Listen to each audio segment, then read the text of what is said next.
Hello, hello. Good evening, Sussex Squad world, Sussex Squad nation. Oh my goodness. Wow, co-host. Happy Monday. Happy Monday. Oh my God. What a day and what an evening, what a week. Yeah, yeah. I mean, it's about Netflix. It's about to crash in just a couple hours. In a The good way. In a good way. anticipation, the anticipation for this show, it's massive, it's worldwide, and I can't wait. I don't think I'm gonna sleep tonight.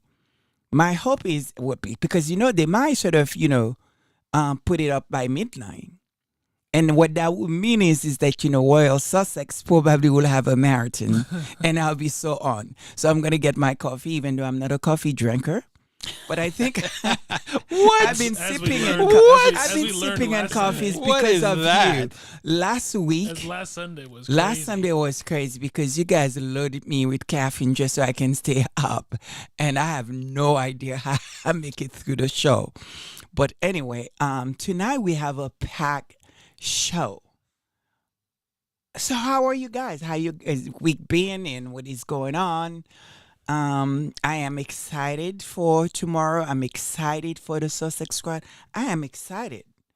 Yeah, well, we're excited also, just more general terms, that we're finally approaching the last gasps of winter here in the Northeast, and things are seeming like they're going to maybe start to warm up soon. From your mouth to God's ears, please. It what is about cold. you? What about you, Lady Sussex? How are you? Um, I would like to say overwhelmed, but it's I don't want it to be construed like bad when you're overwhelmed by something. I think overwhelmed with love and feeling hopeful, feeling inspired.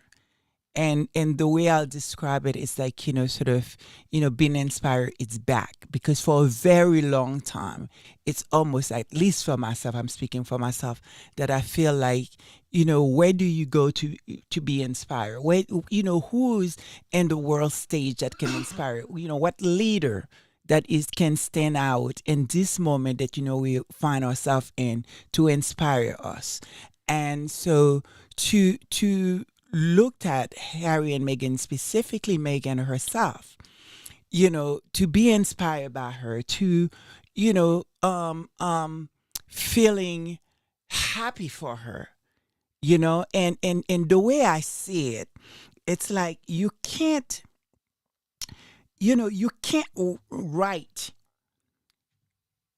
their story, specifically her story, without the Sussex squad, you know, and to see that, someone that, what, all of us to be a part of a community that make a decision and said, not this time.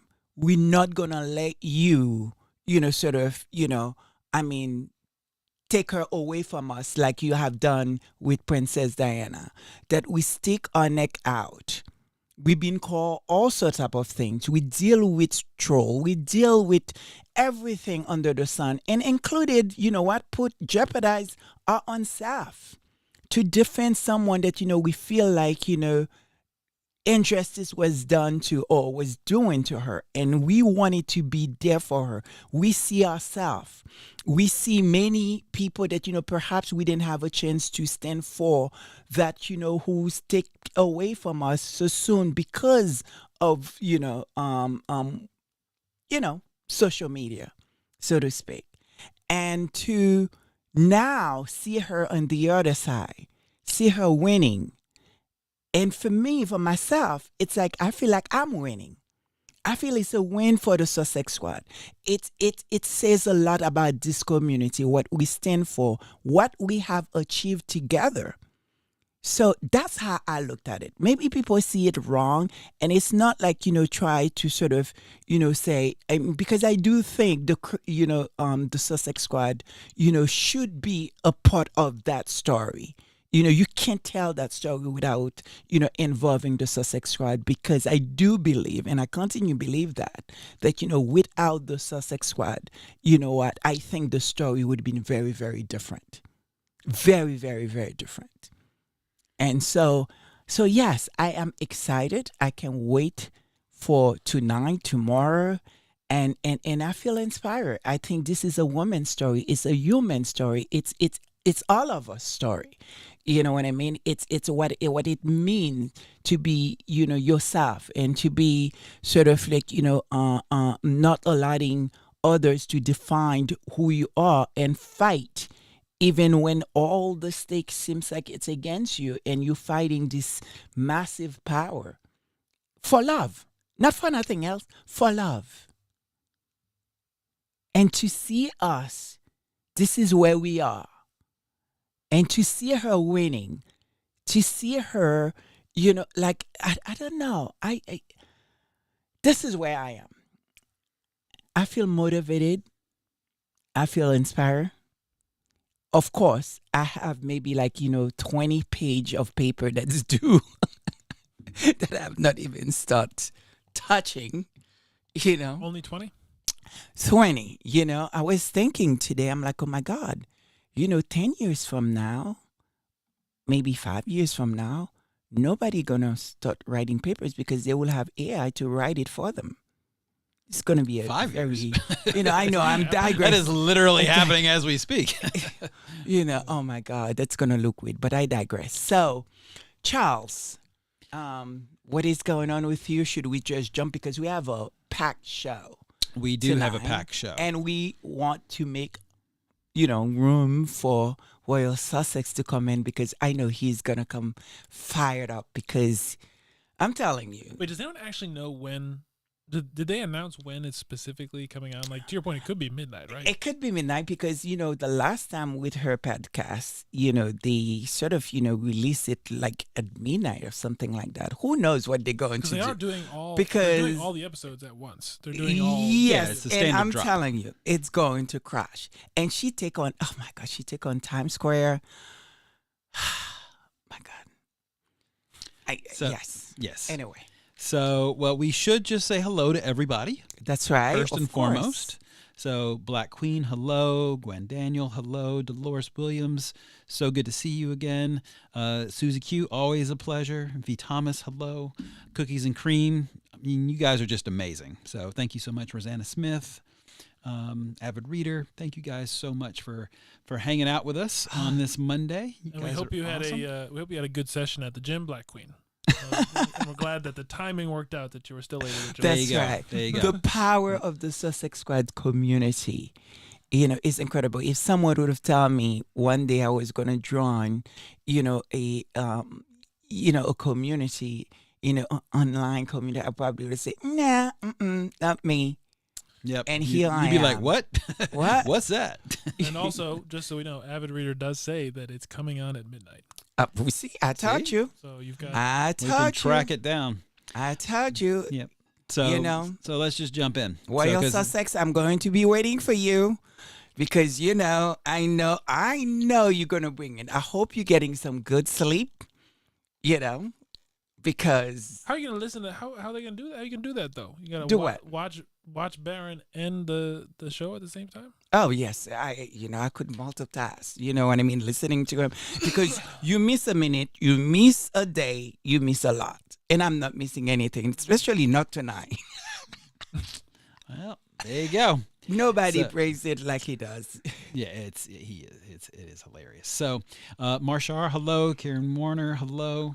Good to see you guys. Thanks for joining. Arnett McCluskey, good to have you from very sunny and I'm sure much warmer Jamaica. I'm not envious at all. Let me tell you. I hope you.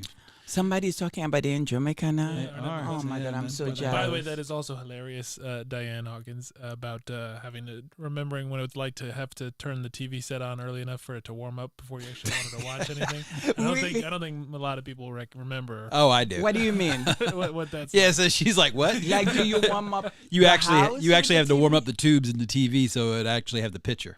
Yeah, you got to turn it on. It's in advance. way before your time, my dear. Way before your time. New City Gardener. I've never heard such. Yeah, that's what I'm saying. It's too No, early. I know Static. No, it's a Because totally different of, thing. We have to explain it. It's a whole Okay. big thing. All right. Okay. So anyway, we're jumping in. Church Nelly, even though Church Nelly's here because she's I've not. She's not. I don't know I'm where my not girl here. is, but she is Yes. not. She isn't. Hasn't been with us in a couple. Of course, we have also been all over the place. Well, Depends on she when we could be come out. partying. You know what I mean? You know, Her wig is because frozen we're- somewhere. Well, Sussex usually will say something about the effect of moonshine. So who knows? So That is true. hopefully she's partying tonight and she could join with us later. That You special know. feature from what Meghan makes in the bonus episode. The 9th episode is making moonshine with Church Nelly. Oh, she might show up. Church Nelly might show up. You truly never know where she's gonna pop up. Wow. That is absolutely true. I don't know if So- we're going to be able to cover everything that's been going on this week in Church and Alley Report, but what has been going on? Yeah. Because No, there's this so is the much. highlights for sure, the highlight version. So we're gonna start off with just some of the media attention, just generally, because Meghan is just literally everywhere. Whoever's doing her press is doing a fantastic job. She just does have a new chief communications officer they just hired, so she's all over the place. So the first I'll mention is actually Us Weekly had an interview with Harry about how far the Invictus Games and the special meaning behind Birmingham has for wounded British vets, and it's often the first place they see when they actually are wounded after they wake up overseas. That's right. So they usually wake up in Queen Elizabeth Hospital, and he says he's learned, evolved, and actually has been shaped by the resilience and the brilliance of the Invictus community, and serving them and their families remains one of the greatest privileges of his life. As a soldier will always be a soldier. That's and right. This man is a soldier. For sure. So that was just kind of the last of the press kind of closing out what's going on at Invictus. When you start also kind of talking about what's going on for like Meghan in the press about the show, one of many magazine covers actually just recently, I think even dropped today, because I was looking yesterday to kind of put this together, and it was like just showed up about the fact that Meghan is now on the cover of People magazine. And this week actually has an exclusive interview with the Duchess as she opens up about her life at Montecito with Prince Harry, obviously their children, and then offers what they call is a rare glimpse into their world. You know what? I think we need to really see if, at least during the show and hopefully forever, to say the people princess. The Because people's I think the princess. people had chosen the princess. And yeah, Mhm. that's who she is. That's what she is. She is the people princess. The Whether people's. you love her or not, whether you hate her or not, but you are certainly, pay attention. Yeah. And for many people, for many of those haters, she's actually paying their bills. So she is the people princess. She's definitely paying a lot of those haters' bills for sure. That's right. So in People, just to kind of finish off that thought, she also gets very candid about the highs and lows of actually launching her lifestyle brand as ever and sharing the journey behind her latest venture. So, of course, she has lovely photos, as she always does, That's right. and looks great on the cover. I can't wait to read it. I have not read it yet. No, but literally, can't it wait just because it just came pop out. out. Yeah. I did actually, to be honest, I was watching earlier a content creator that, I actually, very, I love a lot. I watch her a lot. And she started it a little bit negative, what I felt like. I mean, obviously that was her opinions, and everyone has their own opinions. The fact that, she wasn't really sort of, like the cover for whatever the reason. She think that there could have been better pictures. And I felt like, it rubbed me the wrong way. I don't even know why. I just felt like tonight was not the night. And is that, I don't really care. We all know she's beautiful. We all know she's everything, so to speak. The camera loves her. I don't know why they choose this picture. I don't have any problem with the pictures. So please, let's not start with this. I think, What, the picture on the cover? pictures, The cover picture? Yeah, That ain't yeah, bad. yeah. Because she thought somehow that well, I'm not gonna say so people don't know exactly what she said. People will know who I'm talking about. But I was a little bit annoyed because this is a content creator that I truly admire and love. But for lately, I just feel like she's slowly saying things to show that, she's balancing a thing or being fairness or sort of, leave room that, to show that, what, it's okay to have criticism. And I'm like, no. I mean, I don't know 10 years from now, but not right now. Not today. Not today. We're not doing that. So. So no, So I was a little bit annoyed with She this looks- content she creator, but I looks love good. her. Whatever. I love It's her, crazy. but Anyway. I was a little bit annoyed. Okay. Yes. So, well, if she didn't like that cover, she has another one. So how about that? So speaking of magazines, again, she's also on the cover for Hello Canada's March edition, Right. and then also talks about, and Hello has I wouldn't say has been the most favorable of publications for Meghan and Harry, but they do actually ask. Well, they actually just says how Meghan got her sparkle back. So clearly a very positive article. I have not read it myself, but clearly if she's the cover girl, she's going to have a pretty good article there, a pretty nice write up. So yeah. Anyway, it's a thing. It's out there. I don't know she have ever. Well, anyway. Lost Let's her move sparkle? on. Yes, exactly. Let's move on. Let's move on. Keep it moving. So, also, because it really was an action-packed week. So this is literally the highlights of the highlights. Right. But another thing, actually, is that Harry actually did have a surprise stop over at actually a venture capital event on Thursday called the Upfront Summit. He said that he actually approaches everything through the lens of service. That's basically how he lives his life. Yes. And that actually includes his investments over the last 5 years as well. Yes. He said that primarily quietly in terms of how he invests and how he actually supports, but actually sometimes he does do it publicly as well. Mm-hmm. And he makes sure that every company that he's involved with aligns with his values and his vision of a better tomorrow and understand the power and the significance of service. So, I think it's incredible. It is absolutely amazing that I was watching Claire earlier today, and there was one lady that she described this moment that both Sussexes and what they actually doing. We're gonna play that clip later on. But what I find interesting and what I find that amazing is that even in that statement, what Harry said, I think, summarize where we are right now. It's almost like, they finally get it. They finally understand the mission, what they're going to do, and they're able to express this in a way that is, everybody can understand. It's like almost like they upset who they are, what is going to happen, how they're going to do it, and which path they are going to continue follow, even though that was always his path. But it's almost right now he truly defined it, he understand it, and this is who he is, and this is what we're going to do. And I think, our Duchess does the same, because coming back home, so to speak, as ever, to things that she knows, things that she enjoyed doing.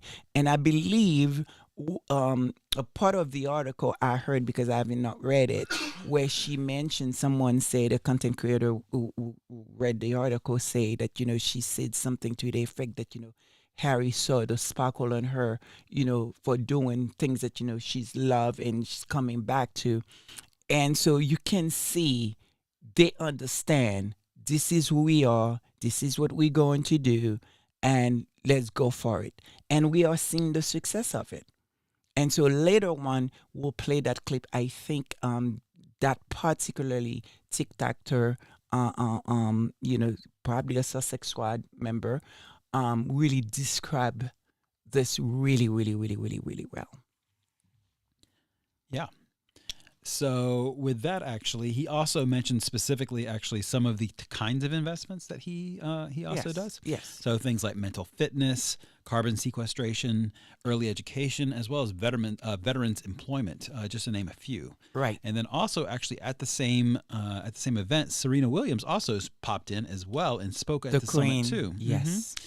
And also, speaking of which, also apparently there was a nice sneak peek of Serena and Lily, Princess Yes, Lilibet, that's right. That's actually right. playing some board games at home with Meghan as Yeah, well, which is yeah. really sweet. And from what I understand, Princess Lilibet, it's also had that sparkle from her mother because one of a piece of her outfit, it's sold out. I believe is the bottom part. I honestly have no idea how people do it that fast. I know. I don't even know how people do it I at know. all, frankly. I mean, because why do you think Netflix they were able, is making that kind of investment, my It's dear? crazy.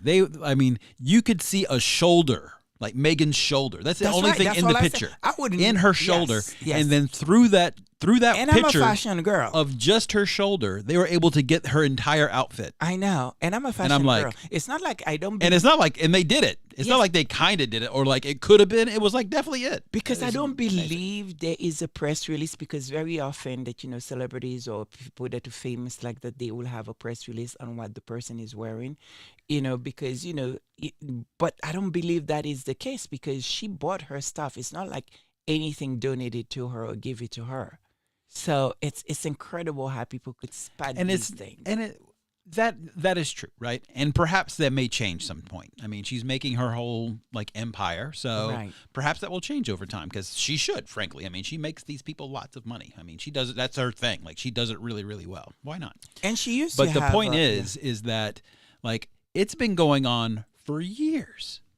and Like, I love it's not it. a recent thing. I I love mean, it. And people I will can want it to spot stop. that stuff Yes. in like a hot second. It's really impressive, frankly. It's amazing. So also, getting back to venture capital just a little bit, and as I mentioned just a little bit earlier as well, the couple actually hired a chief communications officer called Meredith Maines. Right. So, which is super cool. We'll have a video, as Lady Sussex mentioned already, kind of explaining kind of in the weeds of what that actually has some serious implications. But she has experience from Google, from Hulu, from American Idol, and then also, as I mentioned before, a VC firm called Lightspeed Venture Partners before she joined the Sussexes, and we certainly wish her well.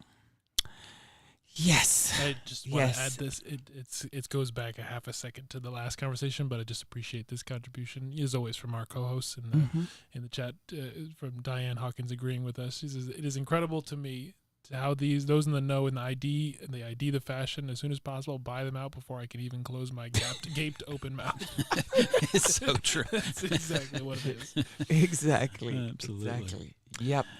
So we have that, and then also her latest post on her official Instagram account has 2.1 million followers, and it seems that she's having a fantastic time. She's dancing on camera, having a ball with the crew, and simply counting down the days till the show drops on Netflix, which obviously is going to be in any minute. And then also, as Lady Sussex mentioned earlier, including a big billboard in Times Square. No, So the not promo's just one. going- There was several. it's a billboards. video. It was a video. Oh, It was a video sort that of. ran Oh my clips. God! Take on. Oh my God! She was literally like on Times Square. It's incredible. Probably the best billboard on Times Square. She was always occupied, and that just tells you how much Netflix, believe. In that partnership, and I mean, it's incredible. Yeah. Yeah. No, it's a great spot. I've done quite a bit of work over there myself at some point. And then on top of all of that, she also, and I don't know where she finds the time or they find the time, but she was still, again, showing up, doing good, dropped an announcement about how March is Women's History Month. It is, Happy History Month to all the Women. women, Exactly, yeah. especially, all our girls, all our Sussex Squad women, and my queens and my princesses, to all of you, and the co-hosts and my listeners. And yes, I think, I feel like, this moment in time, that's truly going to show who we really are. And I think even studied by, the last election, and I'm not going to say much about that, how women come together, united, to one single thing and knows what the mission and continue. And that just tell you who we are. And I think we should be very proud of that. Very, very proud of that. Absolutely. So, just very quickly in terms of what the announcement was about, just so we have some context here, it was about Women's History Month. It reads, "Women's leadership shapes history. our shared future. Today is the first day of Women's History Month, and we celebrate the trailblazers, change makers, and everyday leaders who uplift their communities through service. At the Amen. Archwell Foundation, we believe leadership isn't just about power, it is about purpose. Through our initiatives, we support women stepping into their own power and purpose, whether through mentorships, business support, or access to opportunity. This includes organizations like Axion Opportunity Fund. I completely butchered that name. Axion, thank you. I'm assuming, actually. I'm just totally guessing. Wow. That's just, you say it with say, authority. Yeah, you say it with confidence. Yeah, that people just believe you. Anyway, I have absolutely no idea. It could have been Axion. I have no idea. Which provides entrepreneur coaching, grants, and loans to women-owned businesses. And the 19th, which is an independent newsroom amplifying women's voices in media. So they're going to highlight women leaders both locally as well as globally, and they want to continue to uplift their work. Amen. Amen. Amen. So that's great stuff. That's great stuff. And then just to kind of get in the very positive note, and, everyone is just doing fantastic. But we also can't forget to mention a little bit of what's going on the other side in terms of what some of the other stuff, the old family that she ain't talking to too much, is doing a little bit too. So apparently the palace is dragging up some crazy unfounded story and frankly kind of straight up lies about Meghan bullying her staff to release another interview with the same guy who made the baseless Allegedly. I already said it's baseless in lies. So Allegedly. It's obviously all that stuff. We don't know. Allegedly. So the whole thing is whatever. So, but anyway, they're dragging it up again. They're dusting it off. It was years ago, and they're trying to drag this stupid story out again. And frankly, it's exhausting. I don't know. I honestly don't even know how these people actually do it. Simply because it must be exhausting to keep on creating these things, because Meghan wins all the time. Meghan and Harry wins all the time. So these people are going to actually have so much work to do. Yes, I will get into that a little bit later in the show, because I kind of have an idea, well, on my opinion, see what it was at play, what's going on. So, okay, next. What is there? Somebody says No, something? it's just the You are making this, face. I'm just it's amusing maybe, for lack of a better word, to watch the squad talk about what you kicked off before, which is still happening in parallel to this conversation, in terms of the creator that you were not too pleased with. Yes. So yeah, Okay. they all have their own opinions for sure. There's some feedback for her for sure. Yeah. And then also, just to kind of continue on that same tangent a little bit, is that the Royals obviously have kicked off a pretty big press tour as well. So apparently both William and Kate likes jam. I didn't know that they make jam or like jam, but apparently jam is a big thing now. And so that's just more things that are going on about how they're trying to deviate attention away from this big rollout and success that the Sussexes are having, and particularly Meghan is having. So yeah.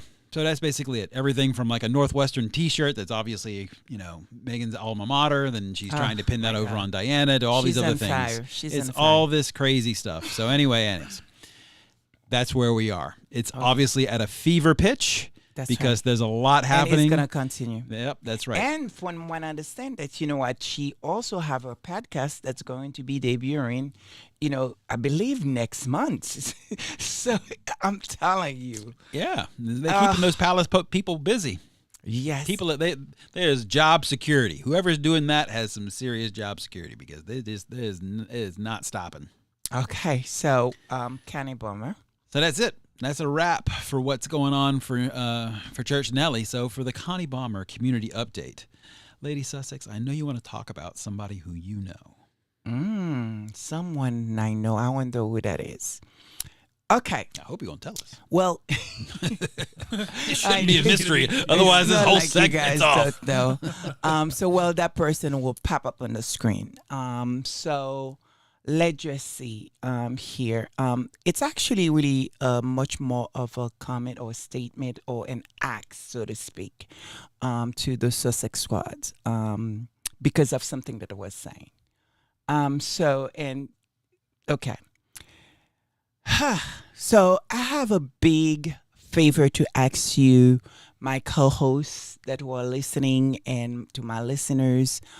I know that, there is a news that is stating that, somehow, Pamela, sort of she, I think we just said that, our Duchess is jealous, sort of, of or whatever the case is. I would say, please don't go after her because I don't think it's a statement that she's saying. She is not that person. This is someone that I had an opportunity to meet. And because of a friend of mine a university friend who literally overnight becoming, had become famous and very successful. and she ran around the circle of Pamela. That's how I get to know who she is, and I think she's an incredible human being. She is not that person at all. She's a girly girl. Sort of spite of everything that we know of her, about her, the sex symbol that she is, or sort of and now she's almost really in some ways redefining who she is, and she is basically want to be taken serious. She's an amazing mother. She have 2 sons, and she's just not that person that will actually say, of course I don't know how she feels about the Duchess, but what I will say is it's not her. What I believe that happened, it's all about PR. Well, she have this show which I didn't even know that she has, and probably many of us never heard about that show, although she's been in the circus of the awards season, and last night I believe she was at the Oscar and everything. She's doing something she want to be taken serious, and she is showing the world that she's more than just a sex symbol in what she was. She's doing something very different and something very powerful with what she's doing, and I don't believe that she had anything to do with what was saying. I think it's something that was pointed out because I do believe people are now will do anything to link themselves, good or bad, with what's happening, and what is the best way to print some article like that just to bring light to her show. But I don't believe this coming from her because from everything that I've known and have that opportunity to be around her and people that who knows her, she just a very different person that you would never think that person that who has been a sex symbol and everyone knows her for is this person. It's completely different. So please, guys, I will ask you for a favor. Do not go after her. Do not, she just not that person. Well, it's what Avid Reader actually he remarked kind of the same thing as a big nothing burger about Pamela Anderson, because she's not even associated with whatever drama that they manufactured. That's right. They just are basically kind of throwing it at her. Yeah. Which honestly, to be honest, it's great for Pamela Anderson. It completely rose the profile because no one had any idea about this show. I did not know that she had a cooking shows coming in. Yeah, so it's actually fantastic. And there's room her, for everybody. You know what I mean? Absolutely. But this is what we are about to witness tomorrow. It's something very different. It's in a very different scales. It's a different thing. It's going to be, at least for us, the supporters and people who just come to know. It's much more than just a cooking show, or it's much more. It's about sort of. It's a message to all of us. It's much more. I don't think I have the word right now to describe, that kind of accomplishment. Well, to be perfectly frank, the something way that I'm different seeing that you this, can never compare. This is basically a launch of what will be her empire. Yeah, but because I mean, she's done projects here and there that's been wildly successful. But I think this is going to be she's made this decision, but this is truly something that I believe that she has a very long-term plan, that this is one piece of a puzzle that is going to be just a small thing of the other huge business projects that she's going to be rolling out over the next absolutely years. Because she's a smart Duchess. She's a smart woman, and she has so much going on for her. But I think everything that she does, who she have become, the icon, and I will dare say that, that we need to find something much more than just icon, because I feel icon is now, she's in a lot another level. I think the way one person had described meeting her, that she's worldly, there is something about her. What she is doing is, it's almost, there's a spiritual things about it. And the reason why, for those of us that, who have been, throughout the years, see what she has been through, and everything that, I mean, there was a possibility that, she might have had the same fate, Princess Diana had. You know what I mean? Have we have not sort of, people had not stand up and really fight, help her fighting. There, I mean, there is something very different. And to see, and it's not like, she's out of the, you know what I mean? But to understand that, what, you're living in the world. I don't know anybody who, sort of, have that kind of hatred towards them for as long as they've been, and daily basis, and continue, and yet being able to stand up and do what she's doing right now. It's at a completely different level. It's not just, building another, a company or being success. There is something much more than that.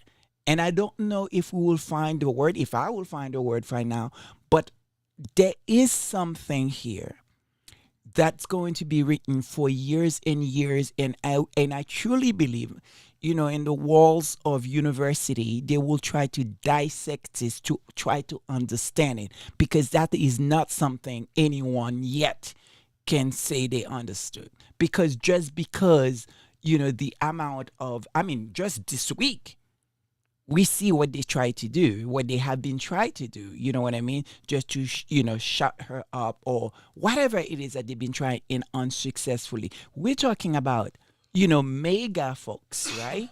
People that, sort of like, who have more power. I mean, no one dare fighting these folks when it comes to, that type of media. Yeah. Do you understand what I'm saying? This is like our Oprah Winfrey moment. That's right. And then also, we talking about coming from, and still is, a part of the most famous royal family. Do you understand what I mean? And her success, it's going to be a continuous scary things, not just for the royal family, in England, but I will dare say all the royals, the lefts, those who have left around the world and everything, it's going to be scary for them too. For sure. For sure. But it's definitely, And so, it's a huge change. To It's me, going to be I a massive looked change. at it as God. There is, there is something. It's like, I feel like this is Diana's success. This is our success. This is this moment that we find ourselves in, to know that we can come out of it. On the other side, there is so much more that is yet to be written about or even understand. Sure. Sure. But that's basically what I got for the community update. Oh no, Well, there is something. No, that's else. what I got. That's what you got. Okay. So, do you have Well, something I was to gonna, say? well, no, I was gonna say it's a good segue to the what you're just saying about the what's going to be written in the history books, and this other idea of paying attention, That's being vigilant to our history. Yes, to our history, and the next segment, it's believe. Oh God, I don't know if it was the last night or the night before. Royal Sussex Baron had this segment. It was about Statue of Liberty. And as someone that who have visited the other Statue of Liberty in France, and I don't think I knew much the history of it, and it's such a shame. And you wonder how many of us who know the story, and I don't know if anybody looked at sort of Statue of Liberty and said, oh, it's a representation of black people, spatially sort of, slavery or anything like that. I don't know who knows that story. And I feel like it was important and to actually play Royal Sussex when he played that segment, because I think it's that important, and it is one that we should share and continue sharing and learning and study. And I certainly doing my research even much more about that, because I didn't know about all of it. Because again, see, and actually visit that site, and it's like, to me, I related off of July. That's how far it goes. Not a big deal, it's nice. But all of a sudden now the meetings change, and so I want to play this clip that Royal Sussex said. This is what I say, Bear, when I say that this man, it's incredible, and he touched everything, and he knows everything. So let's play that clip for everybody, please. This is why we have to be very vigilant in the future, because there is an attempt to erase or alter the history of African Americans, right? The Black experience. They are desperately trying to gnaw away at it. They're trying to eliminate it. They want to alter it. They want to change it in things into, it was a big misunderstanding, and yeah, right. So let me play that for you. They be about those who paid for them to be here. What keywords should they chat GPT? Chains. Chains. Okay. So let me give you a short, abbreviated thing about that, and then I'll tell you what the young people did that were very exciting. Okay. So when I first went to the Statue of Liberty, I only went because a friend of mine, Floyd Myers, brother of Heavy D, lives out in Mount Vernon. He invited me because he got a new job. He was working for the Department of the Interior, and he was over all the national parks in the state of New York. He said, "Come on, Joy, go to the Statue of Liberty. I'm gonna get you a pass." I said, "No." He said, "Why?" I said, "Because it's gonna make me mad. I ain't going."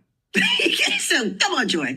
So we're going back and forth because I knew something about the Statue of Liberty, and it concerned me that no one else knew. So part of what I knew came from when I was in France, and I saw the original drawing from the sculptor. And the original drawing showed she had broken chains in her left hand. Mm-hmm. She had broken chains in her left hand.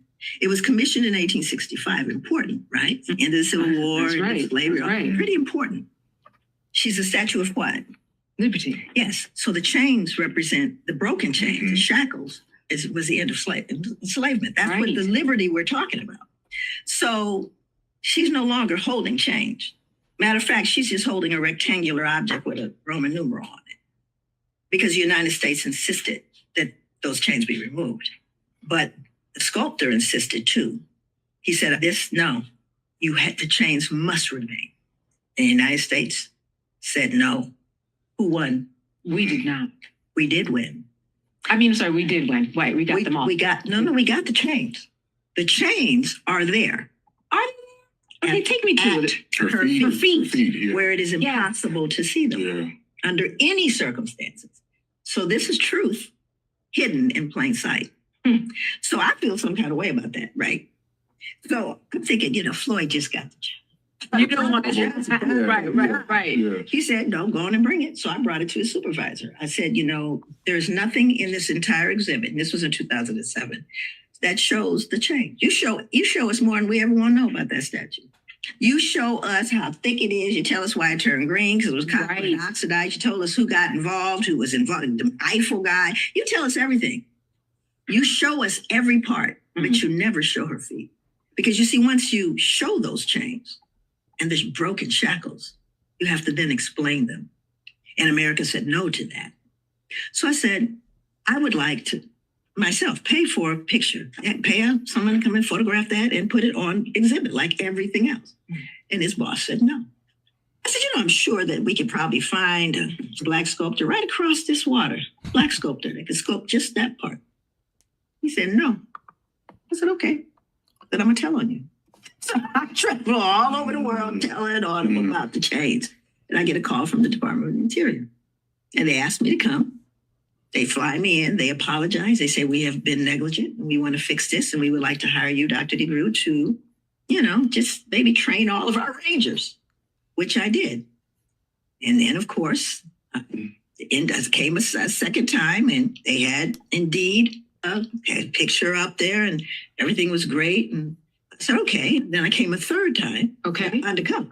Oh, okay. Third time I went undercover because I wanted to see if someone was going to tell me about the chains unasked. Right. So on the tour, you get assigned some arbitrary, ranger. So the ranger, he's talked about the chains. He said, this is my history, your history, it's American history, a white man, and I'm proud to tell the story. So I'm thinking, job well done, put a period on that. That was like 2013. Yeah. 2019, Washington Post writes a story. The Statue of Liberty was created to celebrate the end of slavery and not immigrants. Its new museum now recounts. Stay with me. Lady Liberty was created basically for the exact reasons that it's standing there doing what it's doing, and their chains are there, and that is to celebrate freedom. Right. And specifically the freedom of enslaved people. Now, here's the question. They have a new museum. It wasn't there when I was there. But do you think they didn't always know that? Arguably the most recognized symbol in the world. And they lied about it. They lied about it. The whole attachment to immigrants came years later. That was the original intention. Now let's just roll it back. People go to Statue of Liberty, Ellis Island, and you got always those people that go, my great-great and my great-great, they came through, And Black people look at Statue of Liberty and feel no connection. How much prouder would our young people be? How much taller would they stand knowing that she is standing on the chains that their ancestors had on them in the belly of ships because they didn't come through Ellis Island? How much prouder would they be about those who paid for them to be here? So when you erase the chains, you see, you erase me, you erase us, you erase the truth.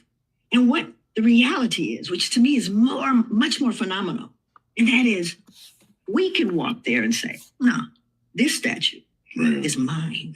Literally, and be right. We can't have that.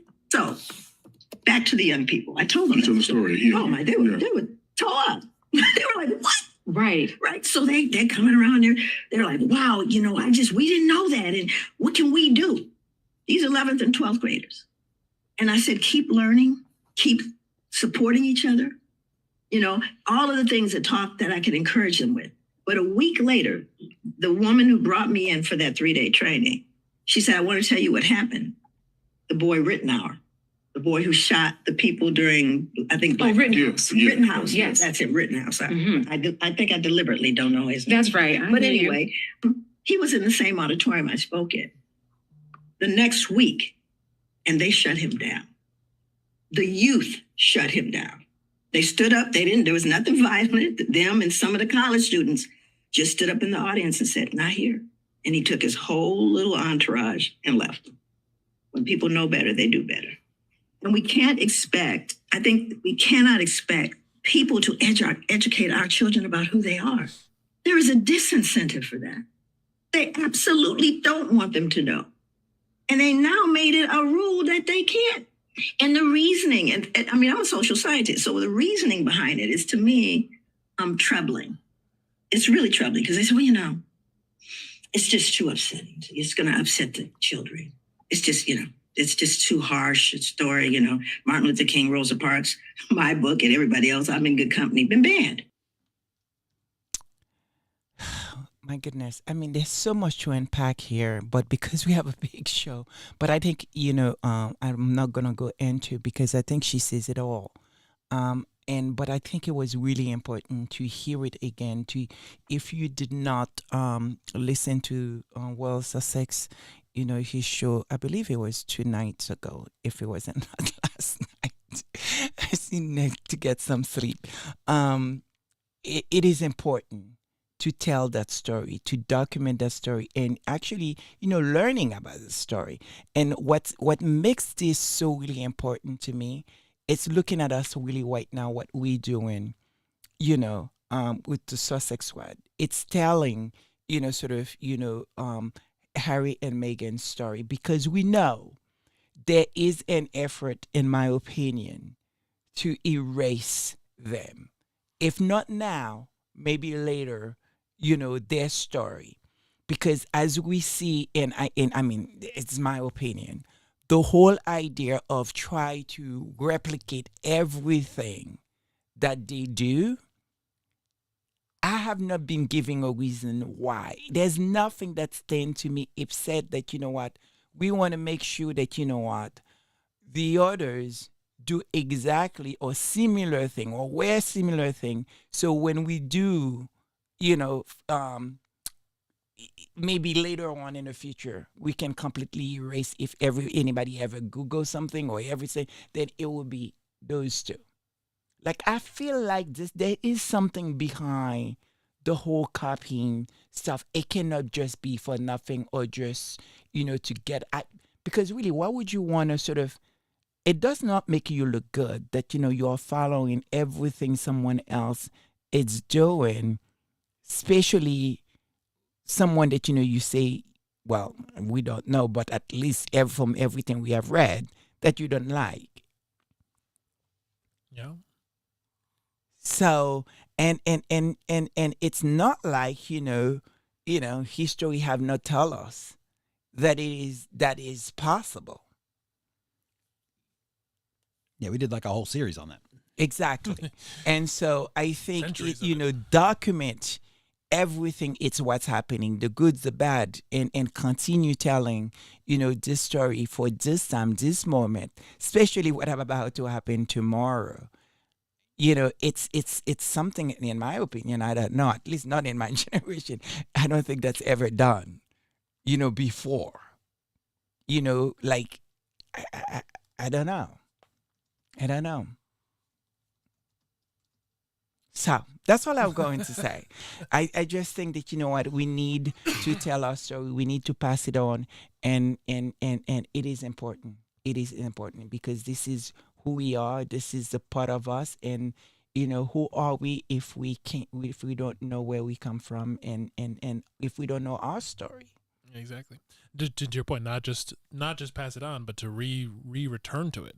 That's right. So many people, That's right. so many of Absolutely. the co-hosts sharing in the chat, they're like, I'm in my 30s, 40s, 50s, whatever it might be, and I'm just learning this now. Yeah. It's like that's Yeah. that's part of the work that needs to be done. That needs to be done. Exactly, because one day, we will want the young ones to know there was a time there was this princess, named, Meghan, and what she have done that could be very inspiring. And you wonder if that is the mission. Because really, what she's doing in the world stage is so inspiring to every girl, every woman at any age, to be honest. It is incredible. It is. And I am here for it because I know I'm inspired. For sure. Okay, should we get the service started? Yeah. Because we have not even. Yeah, we're an hour into it and we've not even got to the service. So let's get the service started. Well, before we go forward, we will say, as always, a huge thank you to everybody who is with us in the chat, and our co-hosts, everyone who has already hit the like button. Thank you for doing that. Thank you for everyone who reminds us to ask people to do that. Thank you for being here with us, for subscribing, and especially a thank you to all of our members. And just to be very quick with this long service, a special shout out to those members who are here with us right now. We've got Black Queen, Sylvia Fielder, Diane Hawkins, Avid Reader, Lydia Washington. There is another one I saw.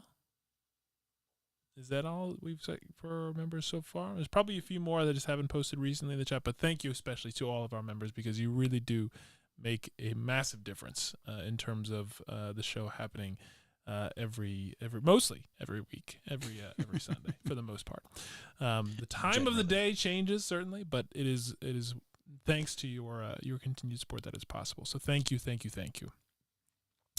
And before we do fully jump into the service, we will also give that reminder, if it's not already abundantly clear, and if anyone's listening just now for the first time, that this is, while this is a church service, we are not here to evangelize in so far as to try to convince anyone to change their religion or change their beliefs.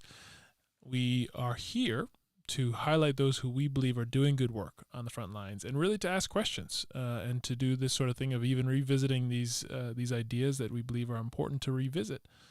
And at that same time, we remind everyone that we are not experts. Very, very self-admittedly, proudly not experts. And with that, though, comes the sort of the cautionary advice that we share with everyone in terms of media literacy and media consumption habits, all of that get more than one perspective. Don't just listen to us. That's Go find other people that disagree with us, that come from different walks of life, so to speak, and fact check everything, because that's what we live in It's today. really important, and everything we said here is alleged. So go ahead. And with that, we will jump Get- right into the service. Amen. There you go.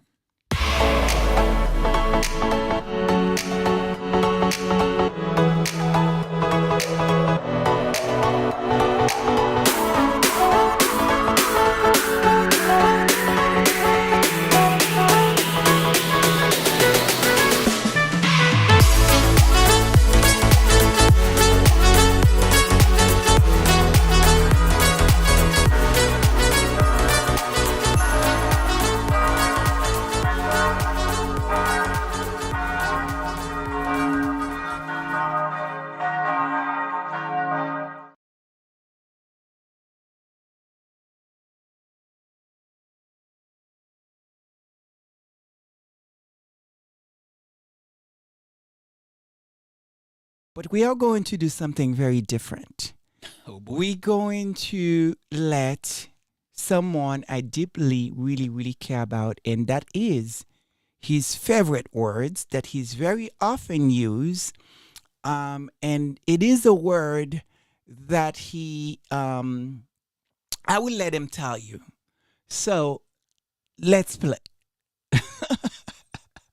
Yes. So, the only Royal Sussex Baron.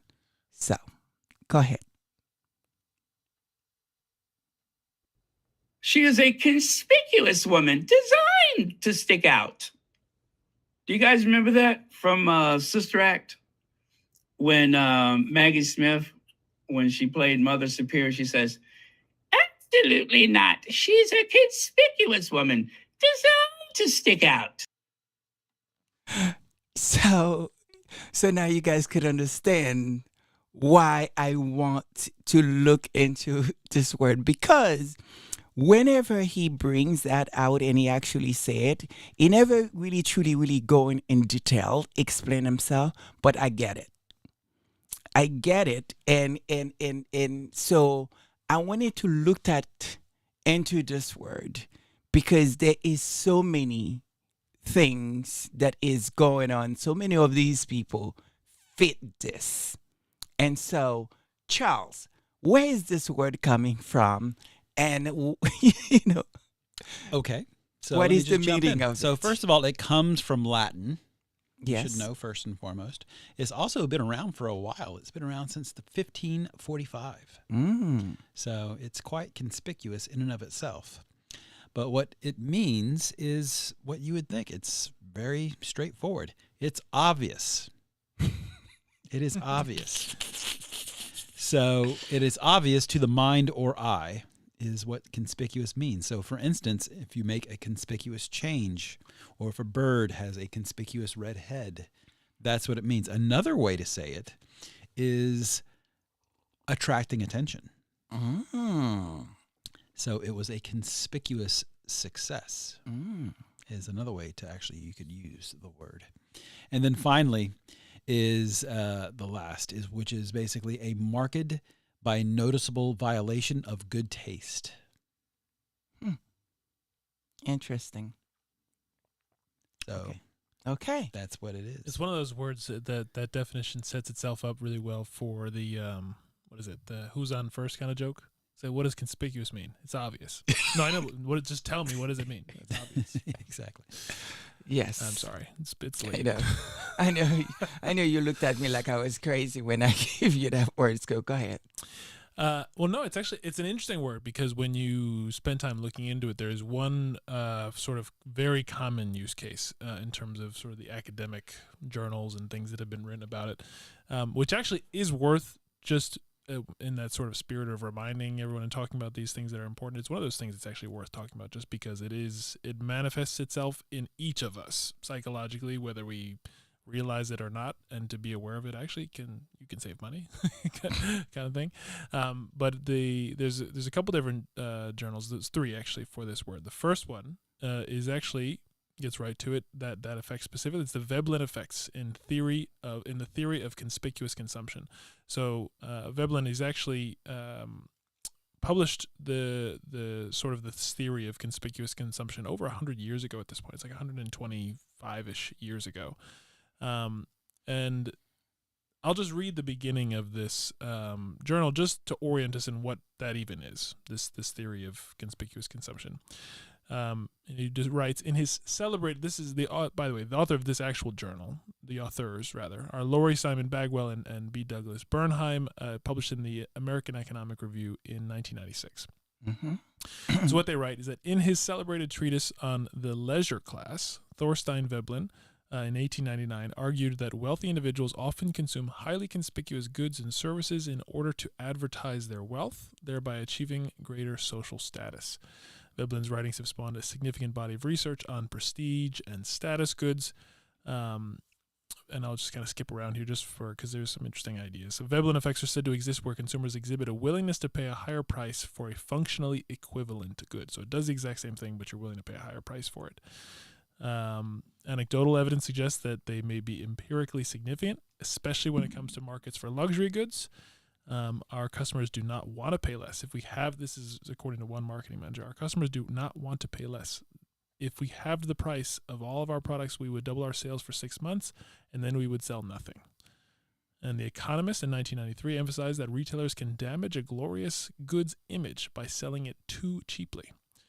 And then at that time, they quoted a Wall Street Journal article that noted that a BMW in every driveway might thrill investors in the short run, but ultimately could dissipate the prestige that lures buyers into these luxury cars over the long term. And so it's something that is anecdotally supported, econometrically supported. It's a real thing in terms of this sort of what conspicuous consumption is, the importance of price in terms of how that confers on the value of a good being perceived. So with that, I'll just go quickly to the second article because it's written by Andrew B. Trigg in the Journal of Economic Issues, titled Veblen, Bordeaux, and Conspicuous Consumption. And I think it's interesting because when you generalize it and you go up from just a very specific application of buying goods and just thinking about how humans relate to each other and the social nature of how we what we desire, what we look for, and how we value things, it actually is very interesting when you look at how the press and the tabloids specifically cover Meghan, how Will and Kate react in the context of how the tabloids move them around, all those different things. So just at the opening of this journal, he writes it, written just 100 years ago, Thorstein Veblen's theory of the leisure class still represents a powerful critique of the neoclassical theory of consumption. In contrast to the individual's static maximization of utility, in other words, their happiness according to their own personal preferences, as is posited by that neoclassical approach, Veblen developed with this sort of evolutionary framework and a way in which preferences are determined socially in relation to the position of individuals within a social hierarchy. According to Veblen, this and his theory of conspicuous consumption, individuals emulate the consumption patterns of other individuals that are situated at higher points in the social hierarchy. And so it's really that desire, the way you behave, both in terms of how you buy things, but just your behavior generally, that it's not just something that is just purely based on your preferences alone. It's based on your preferences also in the context of how you look at other people and how you relate yourselves to them and what those other people are doing. Yeah, I think that is very clear to me. And then the way I break it down and describe it, you see what many of the world roaders are doing, right?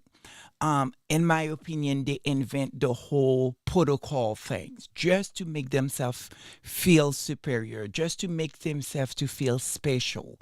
And it's almost in so many ways, sometimes you feel like some of these people almost like they sell the soul just for the chance or the opportunity to be in the same room with the royals, and how they many of those stories are manufactured. You understand what I mean?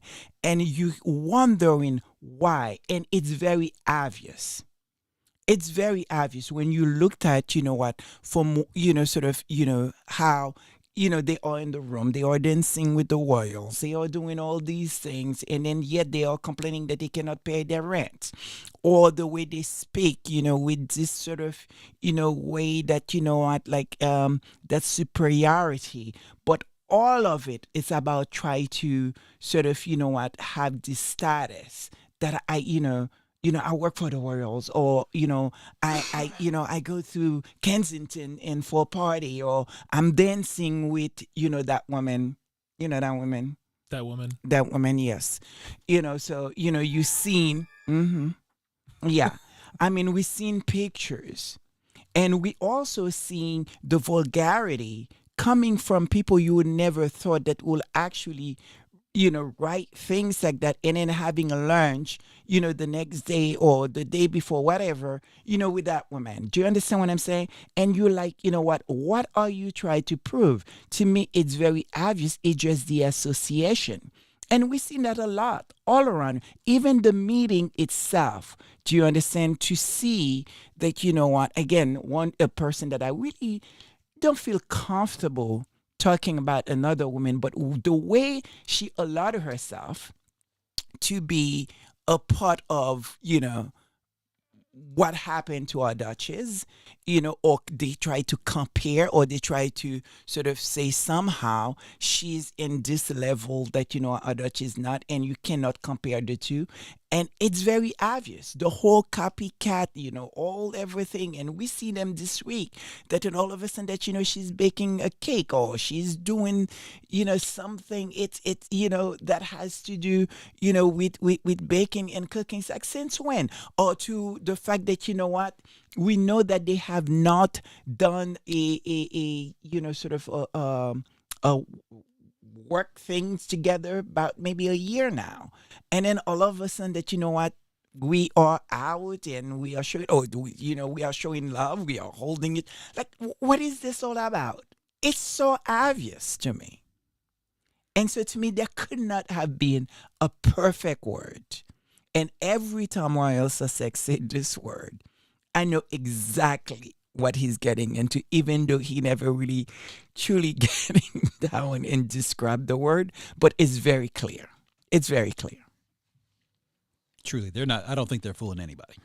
That's right. No, I mean, they're just not. And now they are losing the fight. It just feel like, there's so much that you can try to be a part of. Try to, even that American, sort of girl. I'm not going to say her name here, but everybody knows who I'm talking about. That is on, that station very often, talking about somebody that she doesn't know. She's always find something, to have to say about, an American, that, she should be defending.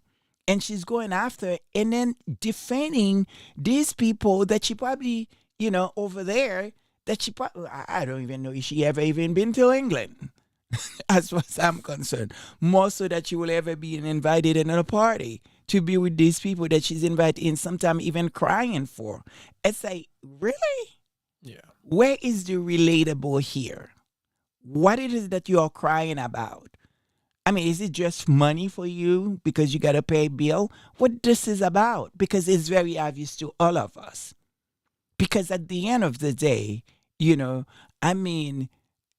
if anyone can look at our Duchess, our princess, the people princess, and sort of you have anything horrible, wrong to say, a woman that, who stick her neck out, been sticking her neck out since the age of 9, defending and doing great things in the world. And this is the woman you're going to choose to bash? There's something wrong with you. There must be a reason. There must be something else. And it's very obvious to me. And that's why I wanted to use this word. Yeah. the last thing I will add from a journal perspective, which is one of those academic journals which is very how do you say, like, very academically written. Yes, with a I know. ton of acronyms. It is literally impossible to read, but the ideas are really interesting. It's titled "Consuming Good on Social Media: What Can Conspicuous Virtue Signaling on Facebook Tell Us About Pro-Social and Unethical Intentions." It's by Elaine Wallace, Isabel Buell, and Leslie Deschartoni in the Journal of Business Ethics, published 2020, actually. And just to kind of highlight from the abstract, they go through the idea of what conspicuous virtue signaling is, focusing on social media, of how people may associate themselves with a given charity or philanthropy or a type of charitable work as a way of signaling to the world conspicuously what their values are. And I think what's just interesting from the journal itself is that they take an approach of investigating the need for uniqueness and an attention to social comparison information as the two sort of antecedents that create this sort of behavior of conspicuous virtue signaling, whether it's online or offline.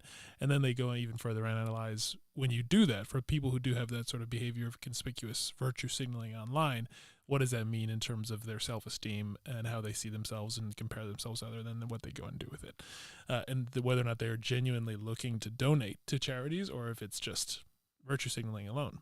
And so again, that what comes up with this word, and thinking about what you were just talking about, Lady Sussex, about the comparison, the genuine work that Harry and Meghan are doing versus what's not always genuine when you look in other parts of the world. What that difference is and how it's tied to those ideas. It's just so funny to me. The need for absolutely, uniqueness and the attention absolutely. to self-comparison. Especially, I mean, it's interesting that they talk about the charity, because when you looked at sort of the other two royals, and at least I know nothing about the charities that they support.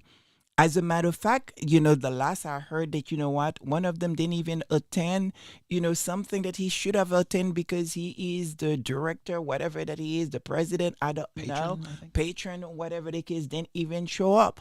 Or that, some of those charities one time says that, the last time I saw you was 8 years ago, or hear from you. Like, absolutely nothing. And you're wondering, what is it that, you try to accomplish with that?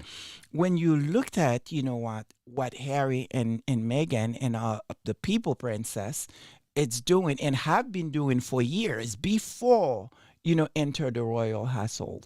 And to Harry's been doing as a kid, and now he's defining, his role as a serviceman, not just service to the world. And so you can see the difference, and it stands out, and it's very obvious, when you looked at the two couples. I mean, again, I do not like. I'm not that person that you just want to trash either another woman or another person, but you can't, not, sort of talk about it when this is what they try to push in our throat. They try to tell us that, somehow there's a superiority, there's something that is better, at the same time, you are copying, you are following the person that, you claim to be less than. And everything that they touch, it's so, everything that they do, as for, the Sussexes is concerned, it's genuine. You see, this is something that they don't have to do, but they choose to do, and they enjoy, and there's a purpose. They're giving their life purpose and meaning. Where the other ones, you don't know why they're doing what they do. You don't, there's nothing, and it's not like, in trust and believe, I would support, because to me, anything that, anyone choose to do, either for charity, for whatever the reason, and to highlight and bring success, you want to support that, regardless whether you agree with this person or not, you like them or not, because if they are doing good for people, for others, yeah, I'll support that. But, as someone very early on when she came into the royal family, and I'm talking about Princess of Wales, that I really kind of like was so looking forward to see, what she was going to bring, what she was going to do, giving that, what, they put her as though she's from the outside world. But how outside she's from, when her parents, sort of groom her and put her, whatever, so have you, exactly to be what she is, allegedly. And to have become what many said, a mute woman, so to speak.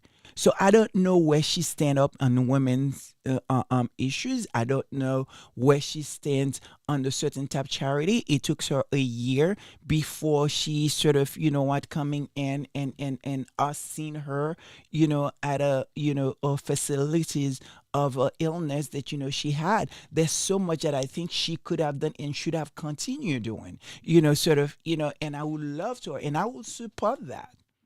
Because as someone that who have lost so many friends and people through this really horrible disease, but I'm not yet seeing anything. It's right now. I just feel like they playing catch up. I feel like what, they are running scared. I feel like they feel like they're wearing 10, because every time something is happening, you see them out. You see them out. They're doing something.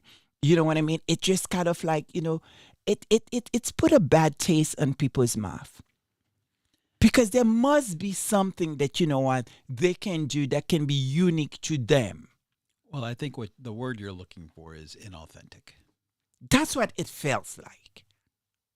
And so, again, it's incredible how this word, sort of describe exactly what we are seeing.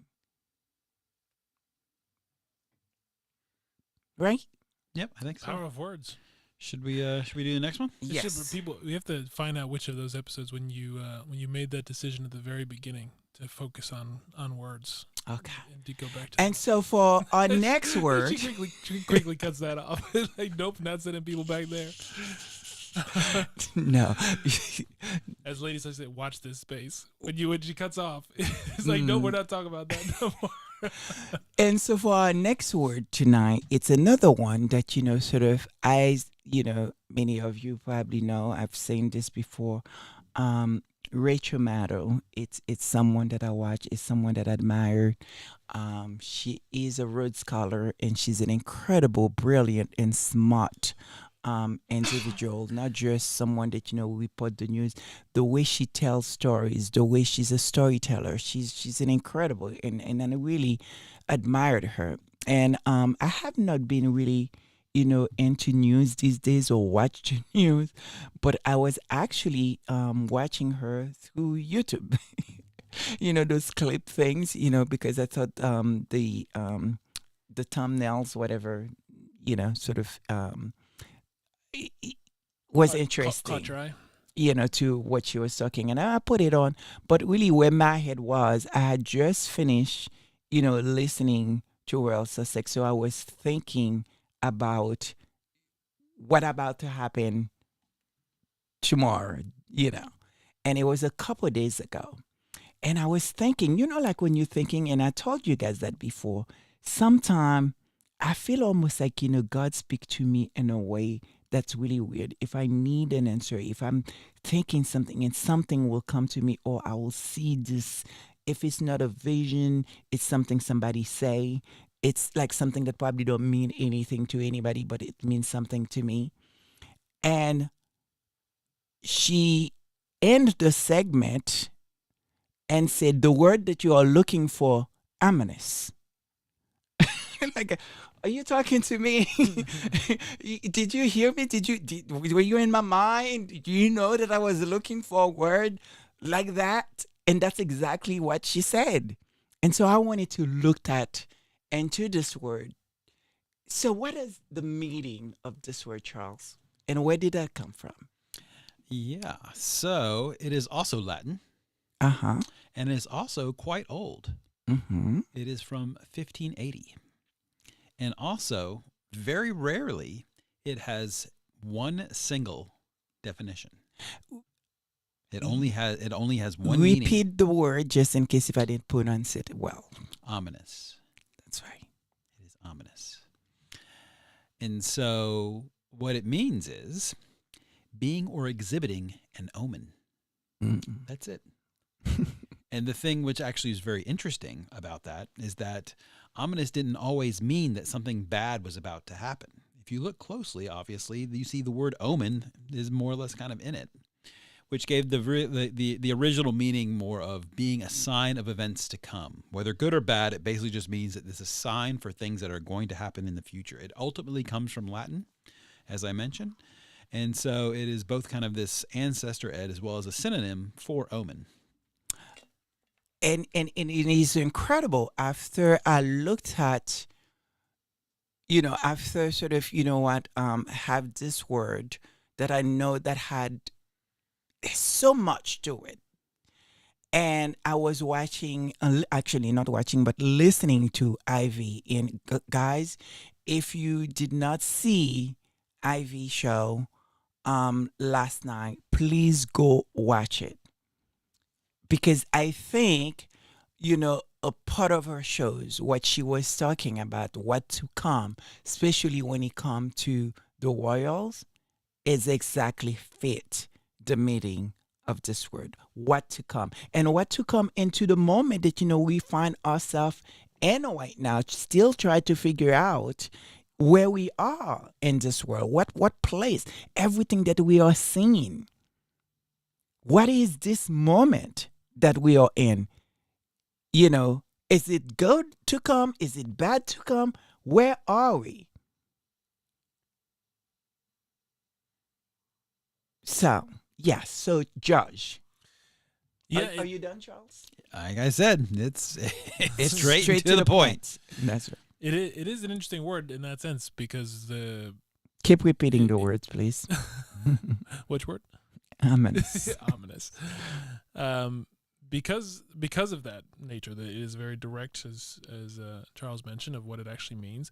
And so, for conversation, the approach was trying to find how has it been used as a way to shed light on what its significance actually is. How has it been used in other cases? And so, the first one, it's actually was published back in 1918 in the Journal of Education. Yes. When they wrote very differently. Very, very, very different. The English is very, very different. And so the title of this author's journal entry and really perspective is Ominous Facts. And so this is August 29th, 1918, which itself is really interesting to see that this is what was the perspective of this person at that time and how that relates to the modern day. But anyway, what they write is that apart from the prosecution, this is again, ominous facts, apart from the prosecution of the war itself, again, this is being in 1918, there is no more urgent problem now than before the American people than that created by the threatened collapse of the teaching profession.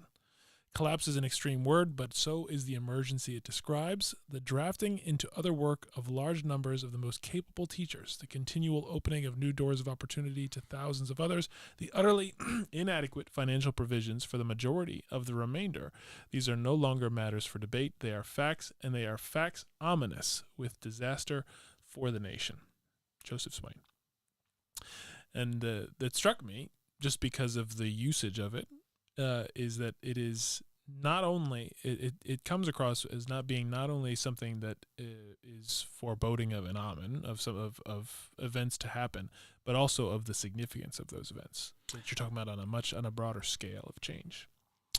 Obviously, this is a word that can get us in trouble in getting very political, but we're not a political show, and I don't like political, and I don't like to talk politics, but it's very obvious how this, sort of rather how it fits on what we're seeing, especially when it comes to our education and what is happening, really right now. But I'll move on to that and talk about the Royals, which is why we are here. Yes, certainly. But what I'll do before you go on to talk about the Royals, I'll add just the one other journal entry, which again I think is another interesting thing to think about in terms of understanding the word ominous and how it's used and how we understand it today. And it's funny. It's actually a journal entry that's titled "Weapons are nothing but ominous instruments." the Tao Te Ching's view on war and peace. And so for those who are familiar, the Tao Te Ching is one of those sort of key bits of sort of philosophy and thinking from China, from the Warring States period. It is the Taoist perspective.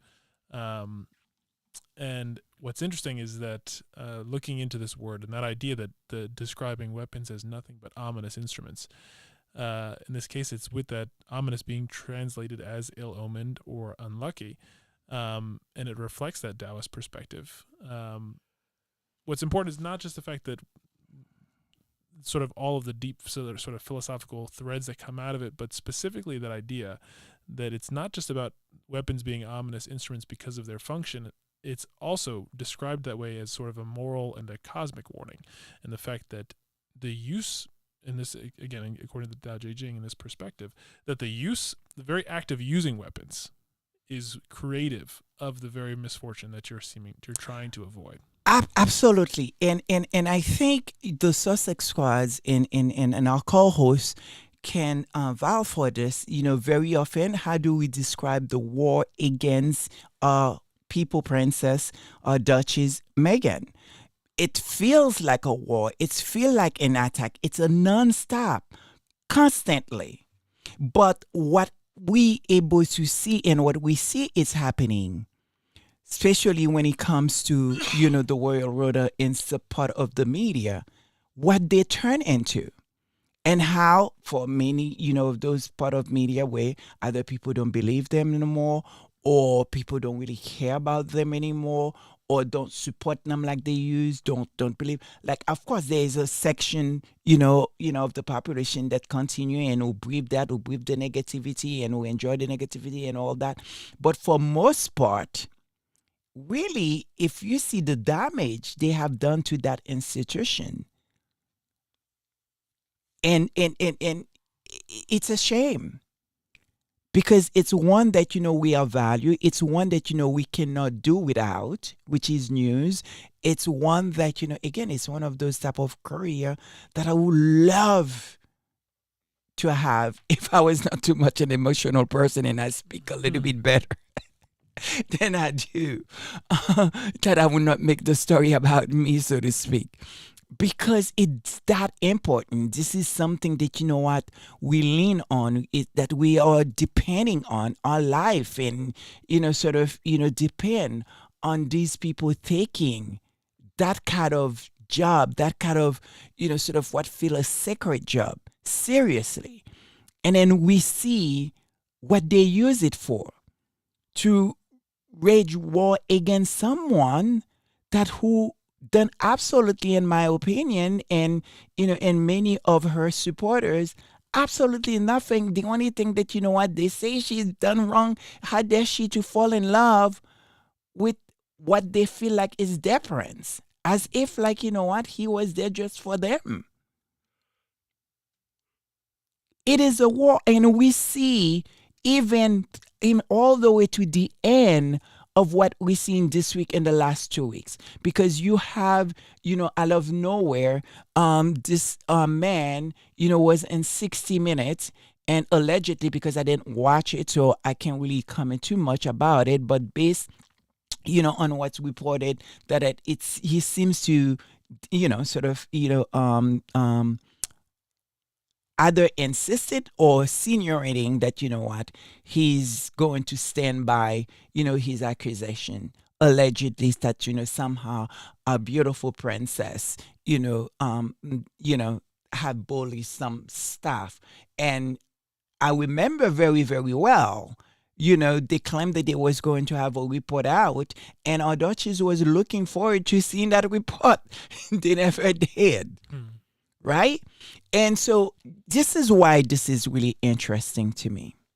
Because 2 weeks later or a week later, I think it was this week, we heard another story that somehow that the People Princess, our Duchess Meghan,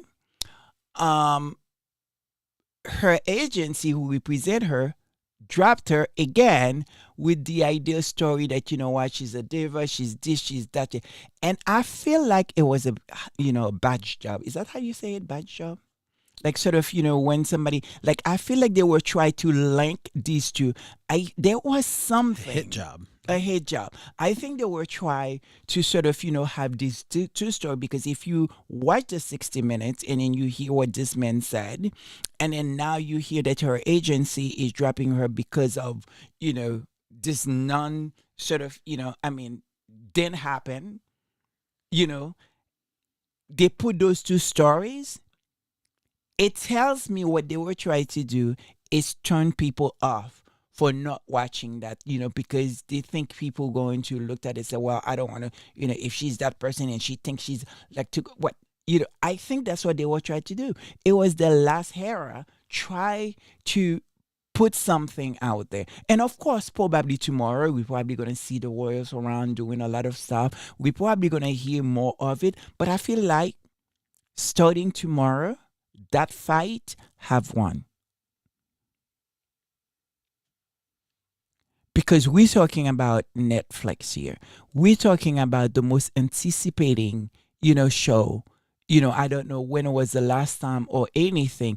The last time that I felt that kind of anticipation was the last, sort of function when they were leaving the, the institution, so to speak, at the church when she show up with that beautiful green dress, with that cape that says, I will conquer you. That anticipation, because I remember not sleeping. I remember the anxiety and all the goods and the unknown of her, sort of, coming out the car and walked in that church and take a seat in there with her shoulder straight and her face and just everything about that moment. For me, it's one that's going to need to be unpacked. And tomorrow, I'm having that same feeling. That anticipation, that you can sense it, you can feel it in the air. You can feel the excitement. You can feel what probably many of us, if not all of us, at least me here, it's feeling that, wow, we have crossed that river. And I don't want to get emotional because it's a fight that, for very often maybe we question ourselves, why are we doing it? Should we doing it? What is the importance of it? We know it's wrong. We know what is happening is wrong, but we are fighting someone else battle that, that's not our own, or maybe perhaps that we don't even know. But there is something about it that's relatable. There is something about it that, we feel enough is enough. This is a woman who have devoted her life to service. She have give so much. And we need people like her in the world. And we're going to stand up and we're going to fight, even though very often we don't even know,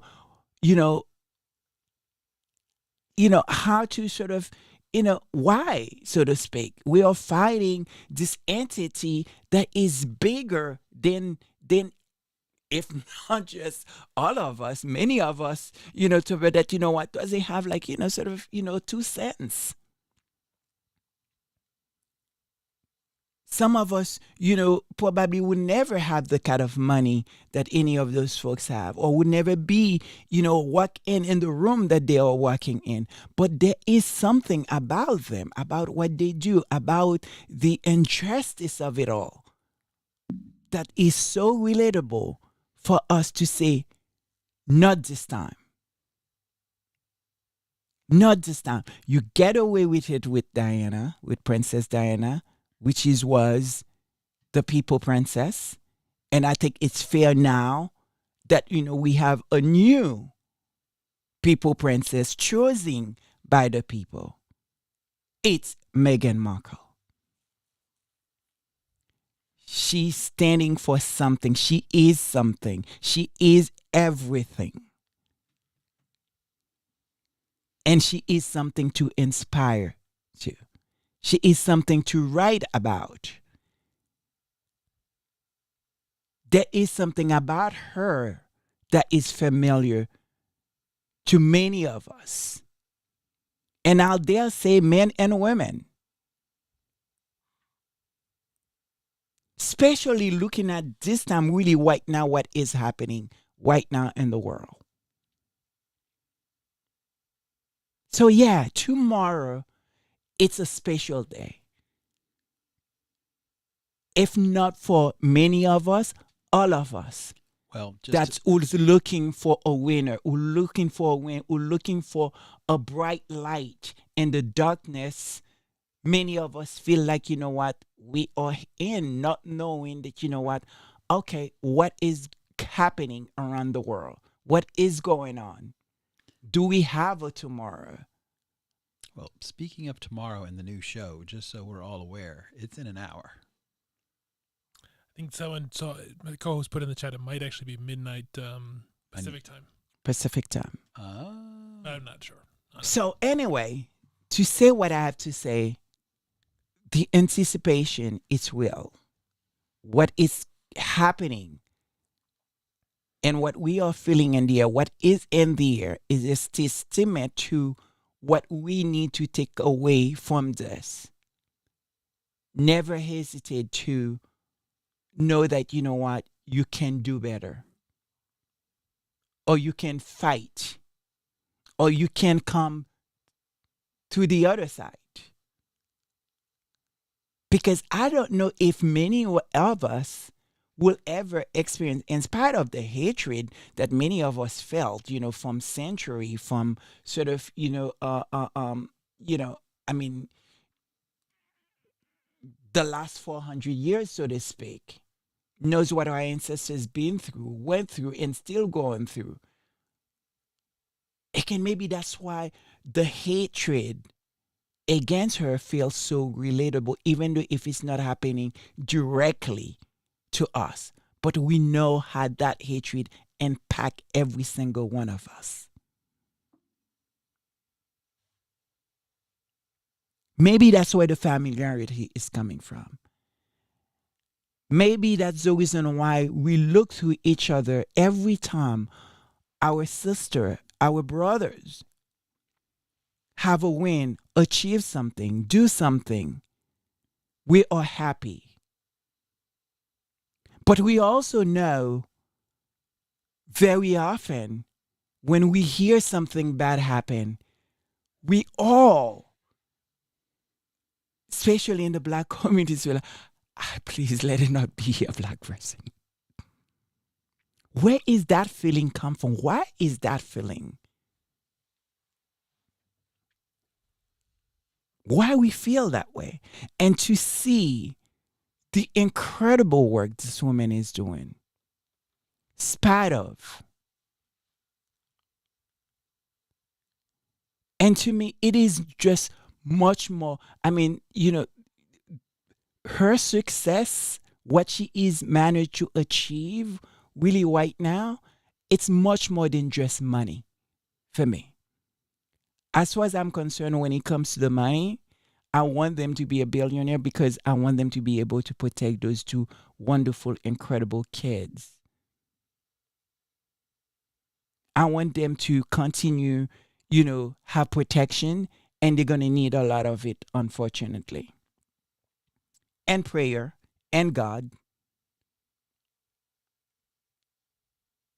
But the true success of those two people that come together for love, with love, the name of the show, with love, Meghan, there is something spiritual. This is for Diana. This is for everybody who did not make it because of social media, because of the media, or the giants that we are unable to fight. That is what tomorrow is going to represent, at least for me, where I'm trying to go in life, what I hope to achieve in life, the sacrifices now I'm now making, whether it's caring for my mother or continue with my study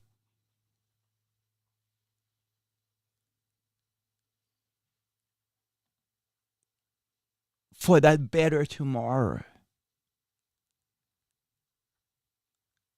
Even if sometimes I feel like I want to quit. This is what this moment for me representing. Something to hold on, to have hope. There is light on the other side. Spite of the darkness we all feel. Because I'm sure the last 8 years, I could only just imagine to know every single day you wake up, someone is out to get you. Someone has something to say about you.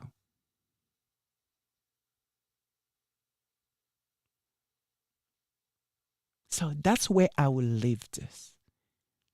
Tomorrow, it's a special time. It's much more than money. It's much more than just a simple show. There will be a lot. The laughter we have already seen, how we looked at it. Because for many people, probably would be the first time they've been introduced to her or see her. But for many of us, in some ways, we feel like we know this woman. We worked that journey with her, whether it was from TIG or whether it was from, her last show that she had for 11 seasons, I think. And we see her get married, see her falling in love, see her, have kids, see her. We have been with her. We are a part of her story, especially when it comes to the Sussex squad. And I hope tomorrow or tonight that Tina and Michelle who had started all, will be watching. I would love for them to come back and even if it's just a special show. It would be nice. I would love to see that because that is a win for them, especially Tina, who have sacrificed. Many people probably don't know that this woman have had a couple miscarriage, and a lot of it probably had to do with the stress of fighting.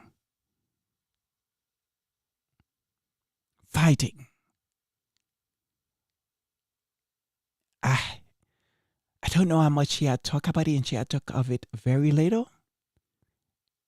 Her marriage. So tomorrow and today, it's a win for her. That's it. Let's close out the service because I want to go and listen to Royal Sussex. Shutting it down for Baron. All righty. So for the Bible verse for tonight, it is Deuteronomy chapter 18, verses 10 through 12. Let no one be found among you who sacrifices their son or daughter in the fire, who practices divination or sorcery, interprets omens, engages in witchcraft, or casts spells, or who is a medium or spiritualist, or who consults the dead. Anyone who does these things is detestable by the Lord, because it is the same detestable practices the Lord your God will drive out of those nations before you. Hey, man. I know. I saw you guys. I was emotionally. She is spent. Yes. Go ahead, Josh. Well, I know that there's a few things because the service was beautiful, but it went a different direction slightly. So we'll save some of those other things for the next service. Oh, right. We actually, you know what, guys? This is no, we have to play that at least. I think it's very important that, we play that, at least one of the clips. It's really important which one. And completely out of context. So wait. Okay, we're all Sussex. You're going to have to wait for a few minutes because I think it's really important. So can you set up the clips? How many clips do we have? I completely forgot. I went into a different yeah, headspace. No, it's a good bit. Well, you probably do two would be okay. Okay. So let's play our first clip that which we have. Not the lady that I want to closing the show but let's play, whichever one was the first one. I have no idea. I'm in a completely different headspace. Go ahead. Yes, and so this is going back to just the news in terms of what's been announced and just how significant that is. What you're talking about, Lady Sussex, about tomorrow being a win. It is a win as well as a foundation for continued future success. And this content creator did a very good job breaking that down, which is important to think about as we enjoy the joy That's right. of tomorrow. Okay, go ahead. Let's talk about Harry and Meghan's latest power move from royal celebrities to CEO transformation. What we're witnessing right now with Harry and Meghan isn't just another staff change. As you know, they announced that they've hired a couple more members of staff. And that, to me, as an ex-headhunter, was very, very significant. And I fear that it didn't even get half the press that it should have. But I'm here to analyze what that strategic move means. Okay, so number one, the timing is impeccable. By hiring Meredith Maines with her venture capital background at Lightspeed and with her corporate experience at Google directly before the Netflix launch of Meghan's program. Now, the timing, as I said, is impeccable. So, and that tells me that they're no longer doing the celebrity playbook. They're now shifting to fully embracing corporate strategy. What do I mean? So let's look at the typical C-suite structure.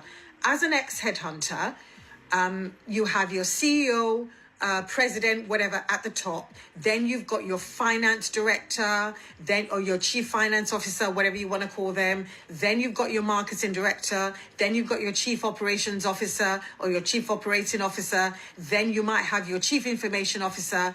But now the Sussexes, they have chief communications officer. This is very corporate speak. This is not celebrity speak. Celebrities have representatives. They have publicists. Corporations have C-level executives. And this linguistic shift is very deliberate and it's very, very telling. Also, the second thing for me was that there was a strategic rebrand from American Riviera Orchard to As Ever. So they've gone from royal refugees, remember Canada, guys, royal refugees to content creators, and now they are telling their story further with creating programs, which is what Meghan has done with As Ever. So we're seeing that in a matter of 3 or 4 years, they've gone from public figures, a lovely pivot from public figures to business leaders. The Netflix deal is also particularly revealing because unlike other standard celebrity vanity projects, they've secured a proper production agreement. That is very rare. And this is actually very close to what other established studios, this is close to what they get. So for them to secure proper production deals and the budget is huge. I don't even think people understand the implications of this. And I love them for it. And that tells me they've got incredible negotiating skills. Also, if you look at the Archwell corporate architecture notice, you will see how the announcement references their broader business portfolio. Again, look, the language. Again, I want you to note the language. It is not, they didn't say our charity work, they didn't say our advocacy. They're publicly framing themselves as portfolio managers of multiple business assets. Again, very, very telling. Their structure reminds me of the Reese Witherspoon Hello Sunshine, her production company called Hello Sunshine. It reminds me of that. She's got her own production company, and that drives multiple streams of income across content, products, and partnerships for her. And I predict that Harry and Meghan are following the same model. So I just love it. I love how they are leveraging their celebrity as a launch capital for building an actual corporation. This is very exciting stuff. And one of the reasons I talk about them a lot is because in real time, we are witnessing a couple of people forming companies and succeeding immensely. So they've learned how to turn whatever PR, whatever noise that the press is going to give them, they've learned how to turn that into a publicity advantage for them. They have decided to focus on their vision and not on the noise generated by their critics. Yes. I think I think she described it really, really well. Again, back to very early when I said when Harry was defining, his life, what they're going to do, and owning it, and they are in that path to success. So there is another clip, but that clip, it's one that I'm not gonna play, and I'm gonna let George did prayer, and then I will come back and play that clip because it's a clip that I will leave you guys with something to think about. This incredible, lady, sort of say some really very empowering, very impact words, and so many, if not all of us, need to know. And sometimes we have to walk away. We have to leave. And what is really important is in what I feel like this moment, what is happening, with, our Duchess, the people's princess, and the people's prince. It says, you know what? We are now leaving those folks alone, and we are moving away without them. So, George, please send us with a prayer, and then we'll play this clip, which I think all of us need to remember those words. Yes, and before our prayer, just want to say thank you to everyone who has continued to share their thoughts and prayers for Lady Sussex's mother. It really does. Yes, amen. Mean so much. Yeah, she's in bed right now.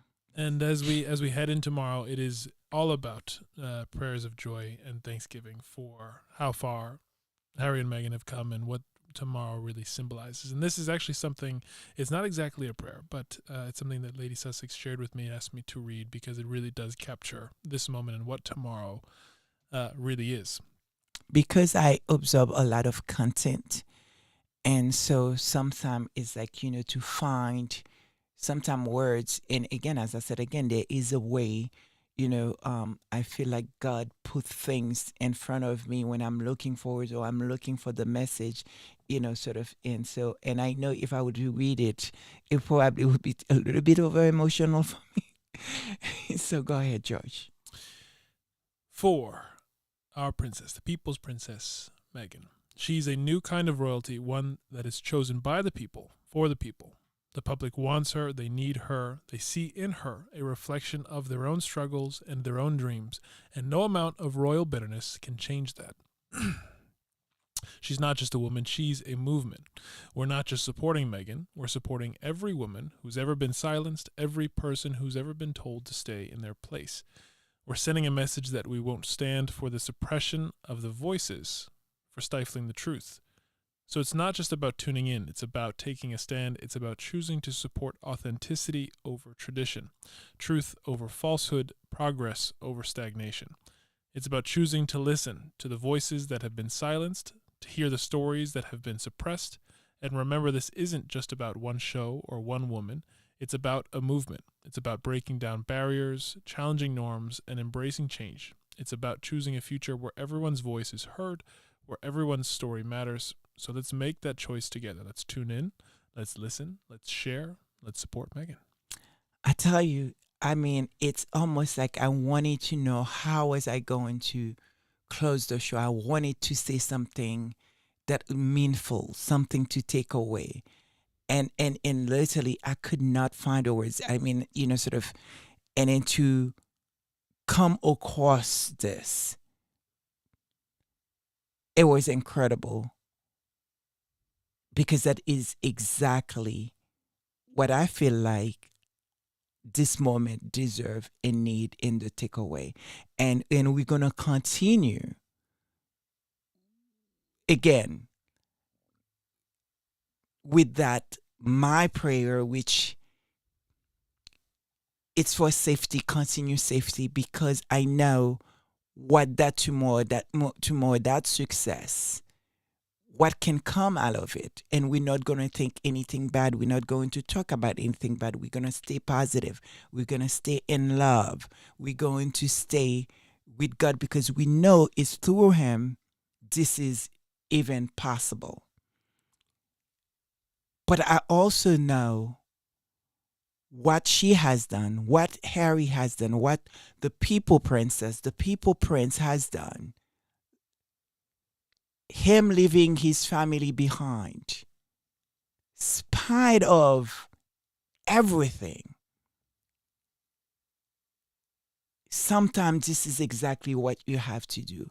And more so for a princess to not sit there and accept what was done to her and continue doing to her. To have the faith that she have. As she once said, your faith need to be bigger than your fear, to quote her. And to have that faith, to walk on that faith, and to accept that I have to leave those things behind and not stay in that, because there is something out there for me. And I think I could not put those words together as well as this wonderful, incredible lady have put it together. And it's those words, it's meaningful. It's for every single one of us, men or women. And it's a word that I dedicate especially this month, that they say that is a woman month. So let's play it and then we'll come back and close out. Everyone can go with you where you're going. If you find yourself losing people, shedding situations, shedding jobs, shedding things that you maybe felt a false sense of security in, it's because you cannot carry that baggage into this next phase of your life. Before I moved to Los Angeles many years ago, I was actually supposed to move to New York with someone whom I considered a best friend of mine at the time. We made these big, grand plans, but if I'm also being honest, there were some things that weren't quite right in that relationship dynamic at that time. But you're young. You learn eventually. Anyway, no matter how much I tried with my efforts to move to New York with this person, it just never worked. Eventually, Los Angeles became an option for me. I did decide to open up my LA opportunity to this person. This person said yes. I'd found a 2-bedroom apartment because we were going to be roommates. We were really going to do this until we weren't. This friend bailed out on me and the opportunity at the last minute. Now, while this was quite disappointing at the time, there are no hard feelings. I actually got over it pretty quickly after, I would say a couple of months. But this person had a lot of demons that they were also dealing with and things that were holding them back from moving forward. That being said, one thing was very clear. That friend was not meant to go on that pivotal life journey with me. No matter how hard I tried, I had to learn that that part of my journey was not a dual journey. It was not a community journey. This was a singular journey. If you try to force fit people into your life when they don't belong there, it could be disastrous. Shedding people, things, habits, life situations is a very normal part of this journey. Nature sheds all the time. A snake has to shed its skin often, 4 to 12 times a year. We humans, we shed millions of skin cells every single day too. So physical, spiritual, and emotional shedding is not weird or odd. It is necessary. It is part of the process. With a snake, a roomier skin layer is generated and the old layer is discarded. That shedding also helps remove harmful parasites. What that looks like for us as spiritual beings having a human experience is that anything that is holding us back, harmful beliefs, habits, people, have to be released. Now, prior to shedding, the snake's skin begins to turn bluish. Its eyes become opaque, hindering vision. Within a few days, the snake will rub or hit its head on something abrasive like a rock to tear open the outer layer. We also need a trigger to shed and slip out of what we don't need. For some people, that trigger is a breakup or job loss or a death. For me, my trigger was being abandoned at the last minute before moving to Los Angeles. I had two options. I could stay there in the comfort of what I knew, or I could march forward into the unknown, into my future. Here's the thing. On the other side of the shedding, the snake slithers on, moves forward. It doesn't go back to sniff and check and investigate what it left behind. The same applies to your journey. You transform and then you let go, you release as you move forward. It was terrifying as hell, but I am who I am today because I left behind what needed to be left behind. I am who I am today because I leaped into that singular journey. And to listen to this, to hear what she is saying, the first thing that come in my mind, and I'm sure Sussex Squad and our co-hosts will understand, when Harry and Meghan had offered halfway in, half out, and have they done that, we would have been in a very different place today. And taking the chance and to leave it behind, to leave it all behind, not even know where exactly where the goal is going to end up, what was going to happen, to have that faith. And look where we are today. So I wanted to leave you guys with this, something to think about, something to allow us to go through whatever we may have going through in our lives, in the world, our job, the uncertainty, the insecurities that we have. Just remember those words. So have a good night. Nobody's sleeping. Nobody's going to sleep. I certainly not, because I am going to probably have a cup of coffee and wait for Royal Sussex. Diane says she's having adult beverages, so it's going to be party all night. That's right. Love wins always. Taking care of your mental health, and knows that, we are almost there. We have crossed the river. We're no longer in the deep end, but we will continue fighting until we don't have to fight anymore. Good night. Good day. See you on Sunday. Love you all. Cannot wait to party with you all. And Royal Sussex Baron, I'll be waiting for you. Good night.